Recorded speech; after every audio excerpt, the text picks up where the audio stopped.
आज मुल्तान पुलिस की तारीख की सबसे बड़ी जो कार्रवाई है वो आपके साथ शेयर करने जा रहे हैं।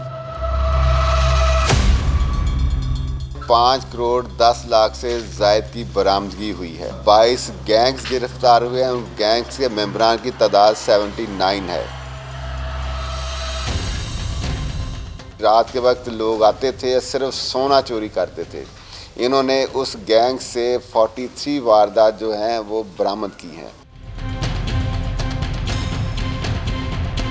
207 वारदातें हैं जो इस गैंग से बरामद हुई हैं। 105 मोटरसाइकिल बरामद हुए हैं, 4 कारें बरामद हुई हैं, 100 तोले सोना बरामद हुआ है, 1.5 करोड़ से ज़ायद कैश बरामद हुआ है।